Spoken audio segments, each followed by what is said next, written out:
No doubt you'll be hearing about all the differences between John Kerry and George W. Bush. But we've discovered they do have something in common. During their respective college days at Yale, they both belonged to a group called Skull and Bones. Does it still exist? The thing is so secret, I'm not even sure it still exists. Former Skull and Bones members and current members have been presidents, heads of the CIA, senators, heads of business. I mean, huge, huge corporations. These people have the network that brings them to such a position of power that most people could only dream of. You both were members of Skull and Bones, a secret society at Yale. What does that tell us? Not much, because it's a secret. Is there a secret handshake? Is there a secret code? I wish there were something secret I could manifest. 322, a secret number? There are all kinds of secrets, Tim. You were both in Skull and Bones, the secret society. It's so secret we can't talk about it. What does that mean for America? The conspiracy theorists are going to go wild. I'm sure they are. I don't know. I haven't seen the web. Number 322?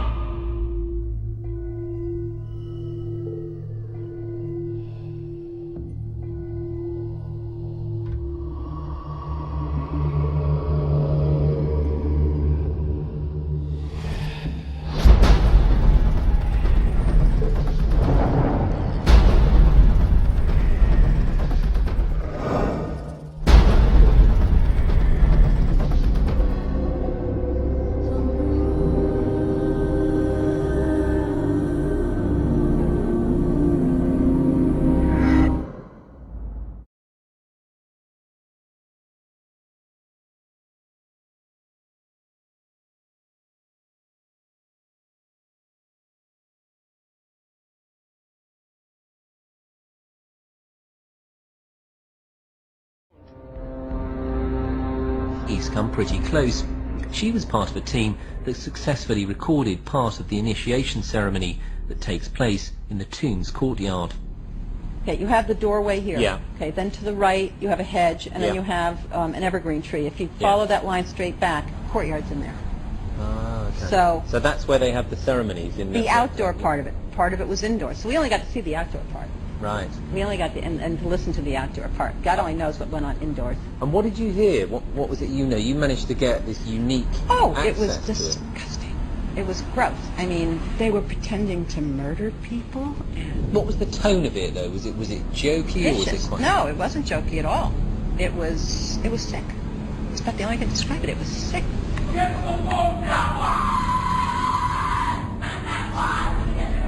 What you're hearing is the first recording ever made of the Skull and Bones initiation ceremony.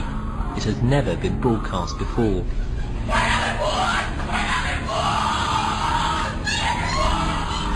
15 new members of the club are being introduced into the macabre rituals of Skull and Bones by the senior students who are about to graduate. The club has what some might see as a strange fascination with death, skulls and bones. There's the chants too, difficult to hear first of all, but including the devil equals death, and death equals death.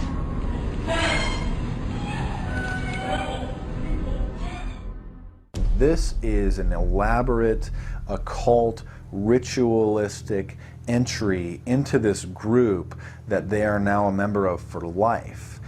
This culture of death and the occult continues long after college.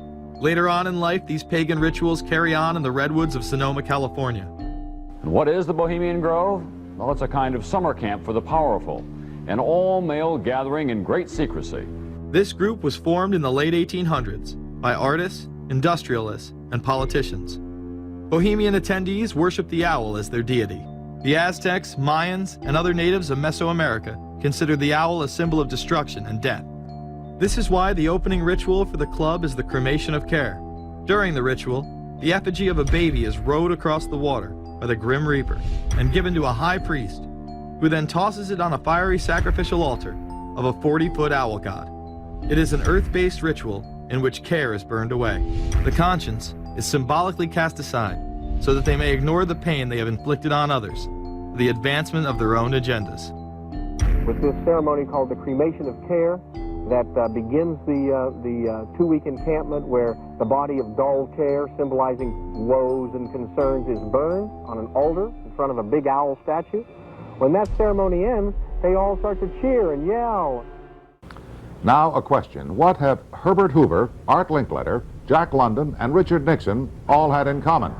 Well, they've all been members of the exclusive all-male Bohemian Club in California, where every year at this time, the elite from around the country get together for 2.5 weeks of fun and games.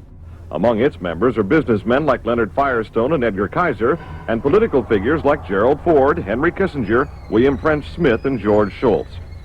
President Reagan, Vice President Bush, and Defense Secretary Weinberger are members of other camps.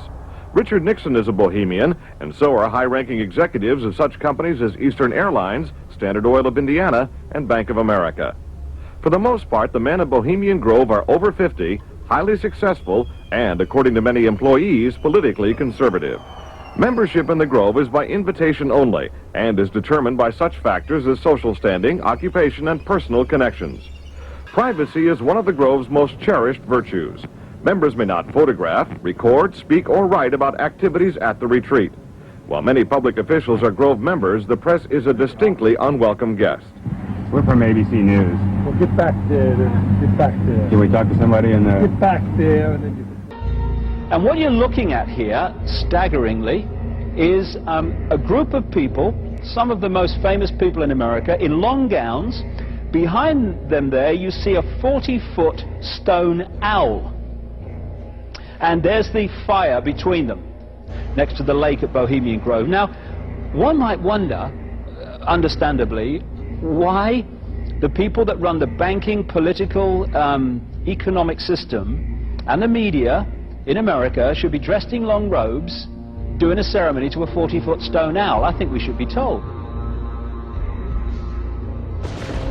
You see, for over 120 plus years in Northern California, in Sonoma County, on a 2,700-acre secluded redwood grove, leaders from around the world, prime ministers, chancellors, presidents, governors, again, the heads of industry, banking, academia, the media, Hollywood, travel there to engage in bizarre, ancient Canaanite, Luciferian, Babylon mystery religion ceremonies. We were inside 4 hours. That's only one day out of the 2 weeks that they meet there for the admitted Summer Fire Festival of the Bohemian Club.